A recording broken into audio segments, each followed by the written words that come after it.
La première difficulté auquel a été confrontés les responsables onusiens, c'est que nous étions dans un contexte où on ne parle pas de recensement, on parle d'abord d'identification.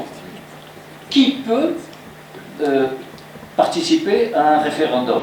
Sachant que vous avez une personne qui est du Sahara marocain, l'autre, son cousin est algérien, l'autre est mauritanien, l'autre est malien, et on peut aller jusqu'au Soudan, comme ça. Donc, et rappelez-vous, lorsque le secrétaire général de l'ONU envoie un représentant, son premier représentant, qui est un certain monsieur James Baker, que tout le monde connaît, il revient en disant « Il n'est pas possible d'organiser un référendum parce qu'il y a un problème d'identification des populations. Et par conséquent, la seule solution, c'est une solution politique. » Et il sort un accord immédiatement, un projet d'accord vers une solution politique que malheureusement l'Algérie et le Polisario ont rejeté. Et depuis le début des années 2000, on ne parle plus de référendum. Comme l'a dit M. Gilles Pargniot, la communauté internationale, le Conseil de sécurité, l'ONU demandent à ce qu'il puisse y avoir une solution politique juste, crédible et mutuellement acceptable.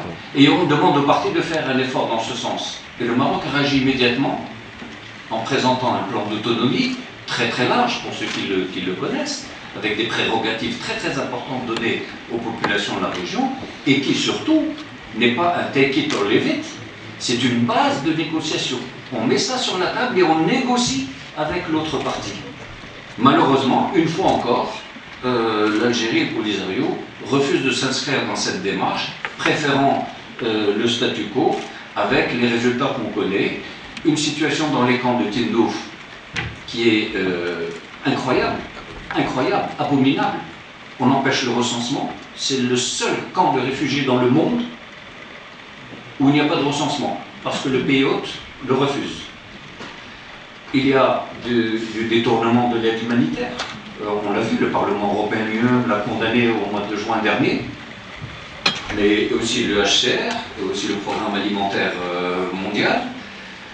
Et jusqu'à présent, le contribuable européen contribue quand même à donner cette aide humanitaire, eh bien il ne sait pas encore, et il est impossible de savoir si cette aide humanitaire peut être donnée aux véritables bénéficiaires dans les camps, puisqu'on ne sait pas qui c'est qu'il y a dans les camps.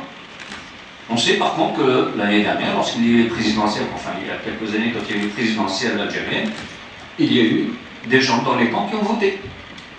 Comme il y a eu des gens dans les camps qui ont voté pour la présidentielle mauritanienne. Donc ça veut dire déjà qu'il y a des Algériens et des Mauritaniens qui ne doivent pas être dans ces camps.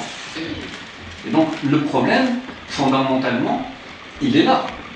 Tant qu'il n'y a pas de recensement, on ne peut pas véritablement avancer vers une solution politique. Il y a véritablement du côté algérien et du côté du Polisario une espèce de fuite en avant, une espèce de statu quo qui est maintenu pour éviter que ce problème, ou que cette question, ou que ce différend soit résolu.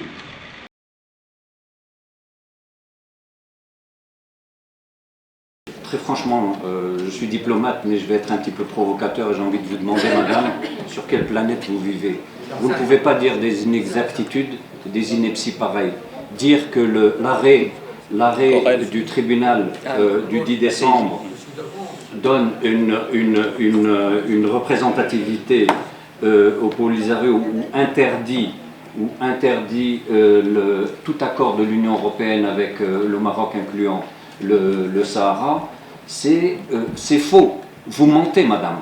Vous mentez. L'arrêt dit très spécifiquement, et c'est le président du tribunal de l'Union européenne qu'on ne peut pas accuser d'être pro-marocain puisqu'il a rejeté l'accord.